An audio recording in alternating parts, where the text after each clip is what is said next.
Height एवं distance के बारे में, जो कि काफी इंपॉर्टेंट है और ये हमारा अगला स्टेप है। अगर हम एकदम से सीधे त्रिकोणमिति की वो वाली क्वेश्चन करने लगेंगे जिसमें लेफ्ट हैंड साइड और राइट हैंड साइड रहते हैं और उनको प्रूव करना होता है, तो वो थोड़ा सा टफ पड़ेंगे। इसलिए सबसे पहले हम जो हमने बेसिक क्वेश्चन किए थे कि कैसे पूछ लेते हैं कि अगर टेन थीटा का मान दिया है तो साइन थीटा का मान ज्ञात करो या कॉस थीटा का मान ज्ञात करो, तो वो अभी हमने पिछले वीडियो में बहुत अच्छी तरीके से डिस्कस किए। और इस वाले वीडियो में हम थोड़ा सा अगले टाइप की वीडियो डिस्कस करने वाले हैं, तो ये भी काफी इंपॉर्टेंट होते हैं और बहुत ही सरल होते हैं। अगर आपको ये एक बार समझ में आ गया तो आपको 100% इसको अच्छी तरीके से करके आ जाएंगे आप। क्लियर? तो आइए शुरू करते हैं। सबसे पहले हम इसको शुरू करने से पहले हम इसमें अवनमन कोण और उन्नयन कोण पर बात करेंगे, यानी एंगल ऑफ एबिलेशन एंड डिफरेंशिएशन पर बात करेंगे, यानी उन्नयन और अवनमन कोण पर बात करेंगे कि आखिर ये क्या होते हैं। अगर आपको ये चीज समझ में नहीं आई तो आप हो सकता है क्वेश्चन गलत कर आए,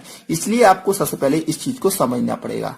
तो यहाँ पर देखो, सबसे पहला क्या है, उन्नयन कोण क्या होता है। तो आपको एक चीज ध्यान में रखना है कि जो उन्नयन कोण है वो हमेशा यहां पर बनेगा थीटा डिग्री। जैसे कि मान लीजिए आप यहां पर सामने यहां पे खड़े हैं और अगर आप ऊपर की ओर देख रहे हैं, आप कहां की ओर देख रहे हैं, ऊपर की ओर, तो ऊपर की ओर जैसे ही देखेंगे तो समतल से ऊपर का जो एंगल होगा वो क्या कहलाएगा, उन्नयन कोण। यानी ऊपर को देखने पर क्या बनेगा, उन्नयन कोण। जहां पर भी आप खड़े हैं वहां से जैसे ही जितने डिग्री आप ऊपर की ओर देखेंगे, जितना आपका ऊपर की ओर झुकाव रहेगा, तो वो कोण क्या कहलाएगा, उन्नयन कोण। ठीक है। इसके बाद यदि बात करें, अगर यहां पर मान लीजिए कोई व्यक्ति यहां पर खड़ा है और यहां से वो नीचे की ओर देख रहा है, कहां की ओर देख रहा है, नीचे की ओर देख रहा है। जब वो नीचे की ओर देखेगा तो यहां पर नीचे जितना वो झुकता है, मतलब उसकी नजरें जो नीचे की ओर जितनी झुकेंगी, वो नीचे की ओर उसका मुंह जितना एंगल पर नीचे की ओर झुकेगा, वो क्या कहलाएगा, अवनमन कोण। क्या कहलाएगा, अवनमन कोण। और वो कहां बनेगा, यहां पर। ये नहीं इसको नहीं मान लेना। कई लोग क्या करते हैं, इसको मान लेते हैं, तो यहीं पर सब गड़बड़ हो जाता है। इसको नहीं मानना, आपको क्या मानना है, ये वाला थीटा मानना है, क्योंकि उसका ऊपर से नीचे की ओर झुकाव, ये सीधा देख रहा था, उसे नीचे की ओर जितना डिग्री देखा, तो वो क्या कहलाएगा, अवनमन कोण। तो ये कोण आपस में क्या होते हैं, बराबर होते हैं। यानी उन्नयन कोण और एवं अवनमन कोण हमेशा ही क्या होते हैं, बराबर होते हैं। क्यों? क्योंकि ये क्या होते हैं, एकांतर कोण कहलाते हैं, अंतः एकांतर कोण। क्लियर? तो अगर पूछा जाए कि क्यों होते हैं, क्योंकि ये क्या होते हैं, एकांतर कोण होते हैं, अंतः एकांतर कोण। और ये बाहर वाले भी होते हैं, बाह्य एकांतर कोण, तो ये क्या है, अंतः एकांतर कोण। क्लियर? अब आइए शुरू करते हैं इसके क्वेश्चन, आपको एकदम क्लियर हो जाएगा। ये पहला क्वेश्चन है, एक छोटा लड़का एक ध्वज से कुछ पर खड़ा है। जब वह झंडे को देखता है तो उन्नयन कोण 60 डिग्री होता है। यदि ध्वज की ऊंचाई 30 फीट हो तो बच्चे एवं ध्वज के बीच की दूरी ज्ञात करो। तो यहाँ पर मैं आपको बता दूं, तो ये बहुत ही सिंपल क्वेश्चन है। सबसे पहले क्या किया हमने, एक छोटा लड़का एक ध्वज से कुछ दूर पर खड़ा है, तो एक मान लीजिए यहां पर खड़ा होगा और ये क्या है, ध्वज है मान लीजिए, ठीक है। तो जब वह एक झंडे को देखता है, झंडे को देखता है मतलब इसको देख रहा है वो, तो उन्नयन कोण कितना है, 60 डिग्री एंगल पर होता है। मतलब ऊपर की ओर देखेगा ना झंडे को, तो कितना कोण बनता है, वो 60 डिग्री का कोण बनता है। तो ये 60 डिग्री, यहाँ पर लड़का खड़ा है या ध्वज है तो ऊपर की ओर देखेगा, मतलब 60 डिग्री एंगल बनेगा। यदि ध्वज की ऊंचाई 30 फीट हो तो यानी इसकी ऊंचाई कितनी दी है, आपकी 30 फीट दी है, ठीक है।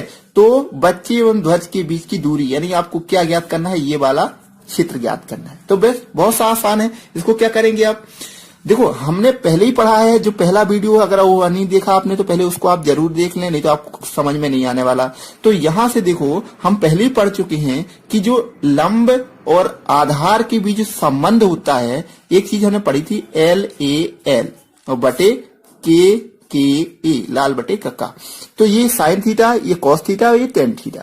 तो यहां पर मेरे को आप बताओ, अगर मुझे लंब और आधार दिया है तो क्या मैं साइन थीटा लगाऊंगा, नहीं लगाऊंगा, क्योंकि ये लंब और आधार कहां पर मिल रहे हैं, टेन थीटा पे।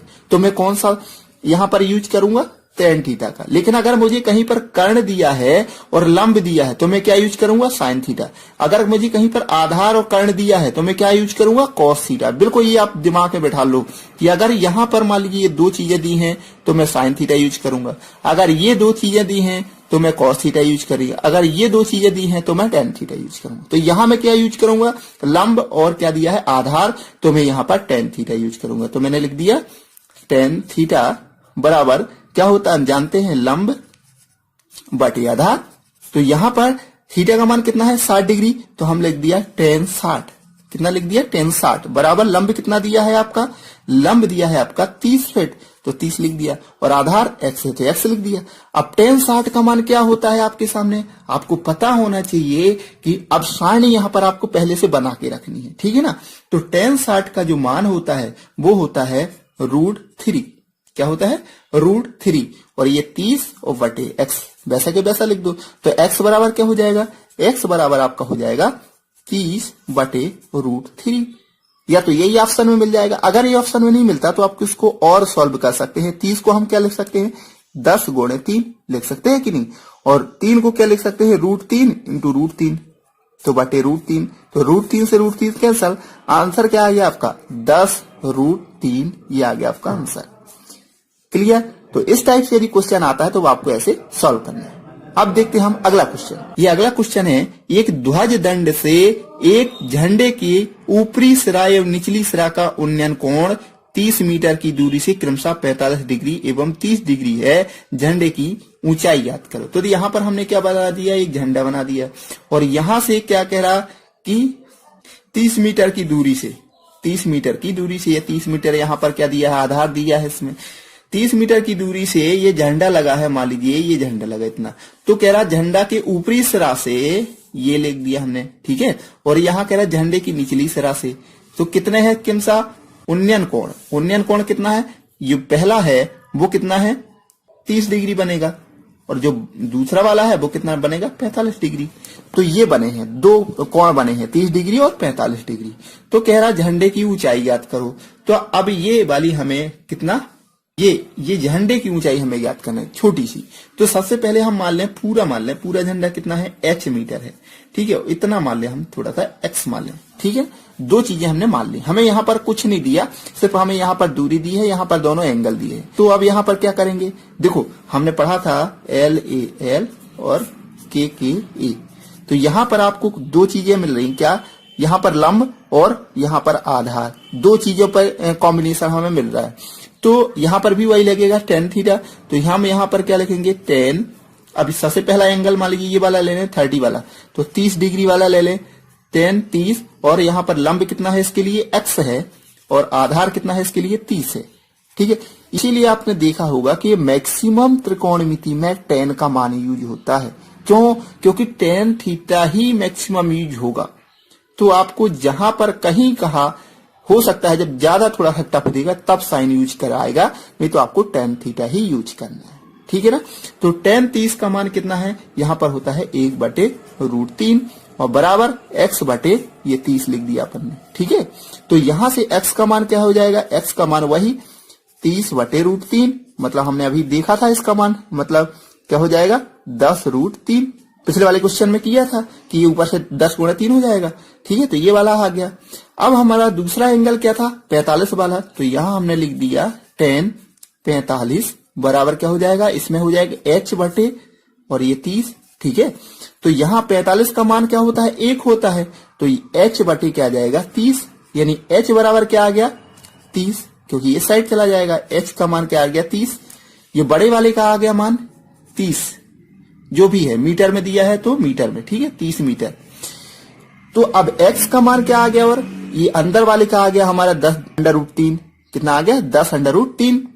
तो अब हमें क्या ज्ञात करना है, ये इतने झंडे की ऊंचाई, तो हम इस वाले में से इसको घटा देंगे तो हमें झंडे की ऊंचाई आ जाएगी, क्योंकि ये पूरे में से इतना घटा देंगे तो ये वाला आ जाएगा।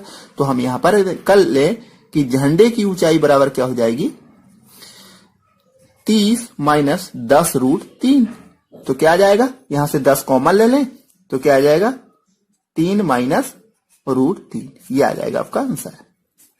क्लियर। तो इस टाइप से यदि क्वेश्चन आता है तो आपको ऐसे सॉल्व करना है, कुछ नहीं है, बस आपको tan थीटा के मान रखना है और ऑटोमेटिक आंसर आ जाएंगे।